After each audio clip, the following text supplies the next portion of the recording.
कोई सर्विस समझता है, कोई बिजनेस समझता है, कोई सर्विस समझता है, कोई बिजनेस समझता है, मगर शिक्षक की मस्ती को तो बस शिक्षक समझता है। वो जो दीपक सजल कर ज्ञान का प्रकाश करता है, वो जो दीपक सजल कर ज्ञान का प्रकाश करता है, एक शिक्षक कलम से राष्ट्र का निर्माण करता है, एक शिक्षक कलम से राष्ट्र का निर्माण करता है। Hello guys, welcome to our ESG magical YouTube channel. मैं हरि प्रसाद सीनियर टीचर आपके लिए लेकर आया हूँ एक बहुत ही interesting and important content. Rajasthan के सभी विद्यार्थी जो कक्षा 10वीं बोर्ड एग्ज़ाम 2023 में शामिल होने जा रहे हैं, उनके लिए आज का वीडियो बहुत ही महत्वपूर्ण है। अतः सभी विद्यार्थी ध्यान से पूरा वीडियो देखें।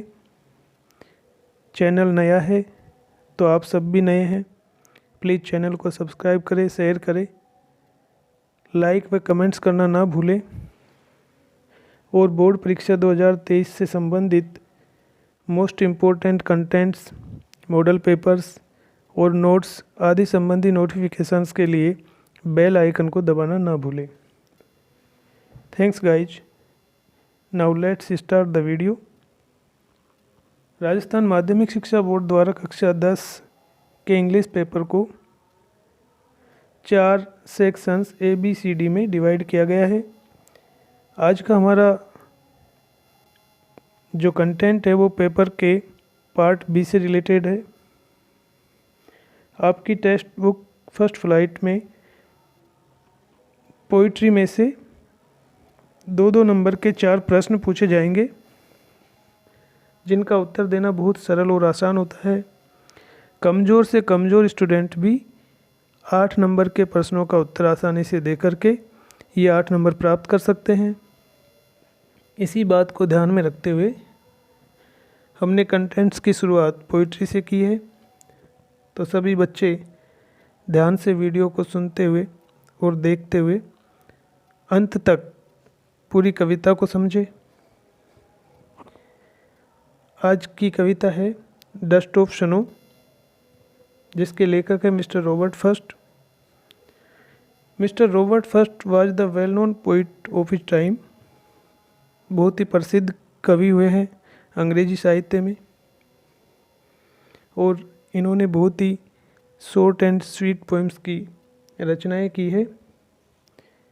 तो एक बहुत ही स्वीट और short poem dust of snow आज हम पढ़ने जा रहे हैं। डस्ट ऑफ स्नो टाइटल को समझने के लिए एक तस्वीर आपको दिखाई जा रही है। आप देखेंगे तो सारी पिक्चर क्लियर हो जाएगी। तस्वीर में जैसा कि आप देख पा रहे हैं, there is a tree and a crow on the tree. The poet is sitting under the tree. You can see dust of snow in the picture. दूसरी पिक्चर में आप देखिए हेमलॉक ट्री। हेमलॉक की एक झाड़ी, एक छोटा सा वृक्ष होता है झाड़ी नुमा, इस पिक्चर में आप देख सकते हैं। Now let's start the poem. चलो कविता शुरू करते हैं, ध्यान से सुनिएगा। The way a crow shook down on me the dust of snow from a hemlock tree has given my heart a change of mood and saved some part of a day I had rued। देखिए बच्चों, बहुत ही simple poem है। The way A crow, जिस प्रकार से एक कौवे ने। अब हम इस स्टेंजा की चौथी लाइन को देखेंगे। From a hemlock tree, hemlock के पेड़ पर से। नाउ थर्ड लाइन, तीसरी पंक्ति, द डस्ट ऑफ स्नो, बर्फ़ के कण या बर्फ़ की धूल। दूसरी पंक्ति, सूक डाउन ऑन मी, हिलाकर मेरे ऊपर गिराया। अब इस पूरी स्टेंजा का कंप्लीट अर्थ होगा, जिस प्रकार से एक कौवे ने हेमलॉक के पेड़ पर से बर्फ़ के कण या बर्फ़ की धूल हिलाकर मेरे ऊपर गिराई। तो क्या होता है, देखिए next stanza, has given my heart, बर्फ़ के कणों ने मेरे हृदय को ए चेंज ऑफ मूड, बदल दिया। बर्फ़ के कणों ने मेरे हृदय की मनोदशा को बदल दिया। And saved some part of a day I had rued, और उस दिन के कुछ हिस्से को सेव कर दिया यानी बचा लिया, जिसे आई हैड रूड, मैंने दुख में व्यतीत कर दिया था, बर्बाद कर दिया था। तो इस प्रकार से इसका समेकित अर्थ होगा, बर्फ़ के कणों ने मेरे हृदय की मनोदशा को बदल दिया और उस दिन एक दिन के कुछ भाग को मैंने बचा लिया, जिससे मैं दुख में बर्बाद कर रहा था। इस प्रकार से ये बहुत ही सरल सी पोइम है।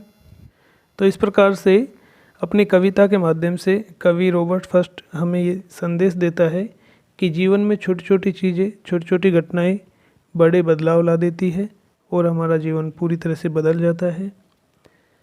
तो इस लिहाज से कविता बहुत इम्पोर्टेंट है।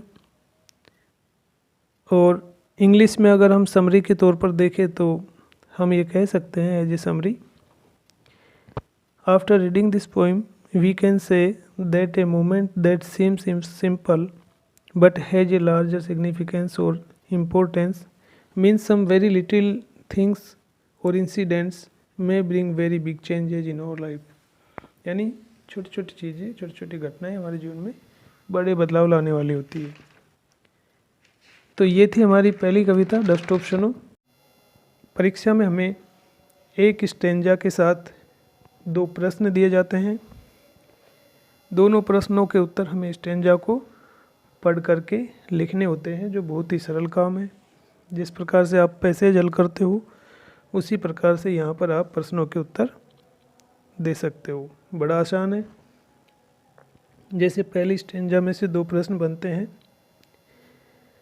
What bird shook down the dust of snow, यानी किस पक्षी ने बर्फ़ की धूल को गिराया।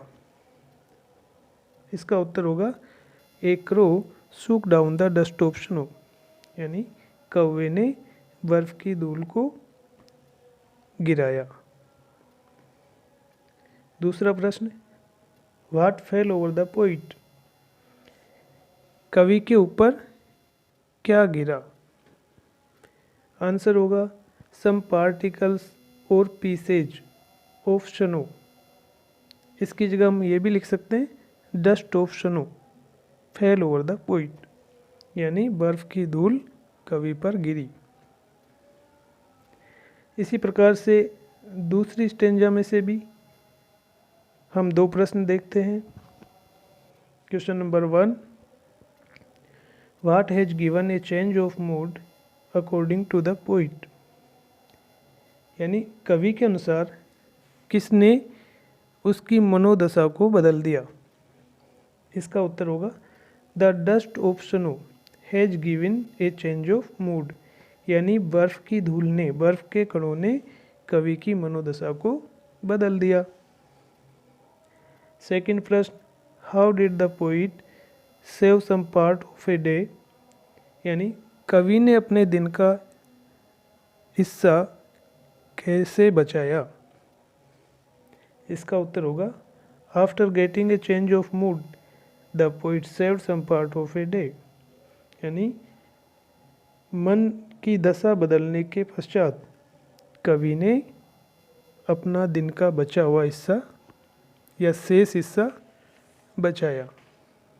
तो इस प्रकार से बड़े ही सरल तरीके से आसानी से हम कविता को याद कर सकते हैं और हमसे पूछे गए प्रश्नों के उत्तर दे सकते हैं। Thanks guys for watching this video. मिलते हैं अगले वीडियो में बहुत जल्दी। See you, take care, bye bye.